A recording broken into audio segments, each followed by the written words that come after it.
3 mois ont passé. Vous souhaitez le meilleur pour les Jeux Olympiques de Rio. 3 mois pour digérer 4 ans de préparation. Bien plus que de la performance, un vrai sentiment de fierté à la fin de ces Jeux Olympiques par rapport à ce que vous allez accomplir.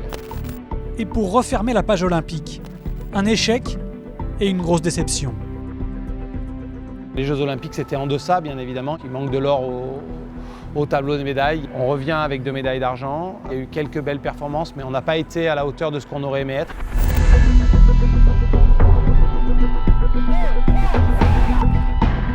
J'ai passé une semaine ou 10 jours chez moi, à pas trop vouloir en sortir.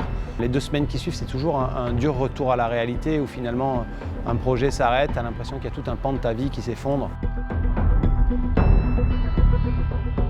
Je sais que j'ai pris une claque aux Jeux Olympiques par rapport à l'exigence qu'on s'était fixée nous en interne. Je sais qu'on n'a pas obtenu les résultats qu'on aurait souhaités. Je sais que je n'ai pas été le leader que je sais être dans d'autres circonstances. Je sais qu'à un moment donné, avec ces athlètes-là, on arrive aussi aux limites de notre seuil de compétence parce qu'ils sont à un tel niveau, parce qu'on a déjà fait tellement par rapport à notre savoir-être, notre savoir-faire, qu'il aurait fallu aller chercher des choses en plus. Je sais qu'on n'est peut-être pas allé les chercher. Peut-être que faire ces erreurs-là, au bout de 10 ans, ça sera propice aux générations futures, ça sera propice au projet. Mais bon, une claque, ça fait du bien de temps en temps. Vraiment. L'analyse est lucide et sans concession. Autopsie nécessaire d'un échec pour repartir à l'entraînement. C'est le nouveau cru, donc c'est projet Tokyo 2020 qui a démarré. On a eu pas mal de changements à l'intersaison avec notre plus belle génération qui ont tourné la page. Ça repart à 1000 à l'heure là avec des jeunes qui ont envie d'apprendre. Et c'est une période qui est plus facile, où il y a moins de pression, moins de caméras, moins de médiatique, plus tourné autour de l'entraînement. Vous avez 200, 150, 100 et 50 qui montent. Tu te refixes des nouveaux objectifs. Il y a des nouvelles rencontres, il y a une nouvelle dynamique de travail qui se met en place. J'apprécie particulièrement le poste olympique. Essaye juste d'aller un peu plus vite sur les bras et plus fort sur les jambes. J'arrive au bord du bassin avec 1000 pistes pour les faire progresser, là où il en restait à peine 10 chez les autres à qui on a tout donné de notre savoir. Donc je sais que j'ai cette espèce de réservoir, à la fois du staff qui est à côté, à la fois de tout ce qu'on a appris, à la fois de leur marge de progression qui est énorme. Tu arrives et tu sais que finalement tu ne peux pas te tromper pendant une période. Et c'est un vrai plaisir chaque jour de revenir à l'entraînement.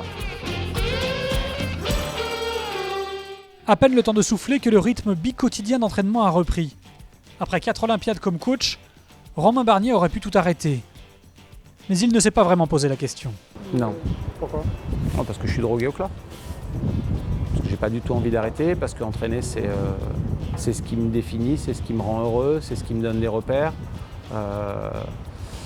Parce que je pense qu'il y a encore des domaines sur lesquels je peux progresser. C'était le moment où j'aurais pu à la limite quitter le navire et puis arrêter parce que jusqu'à présent j'avais des athlètes avec qui j'avais la chance de travailler qui ont été là depuis le début. Aujourd'hui il y avait des nouveaux athlètes qui arrivaient, des gens avec qui j'avais très peu travaillé ou même jamais travaillé. Et ça aurait pu être le moment mais je suis tellement bien, tellement heureux ici, il y a tellement de choses à faire encore. On a tellement de libertés qui nous sont offertes par le club que j'imagine pas une seule seconde vouloir partir.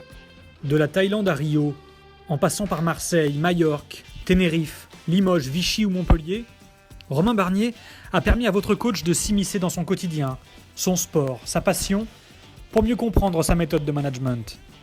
Questionnement, doute, révélation, conflit, émotion, échec et réussite, nous avons été témoins pendant 2 ans de la vie d'un manager de sportifs de haut niveau et nous les remercions de nous avoir fait partager ces moments privilégiés.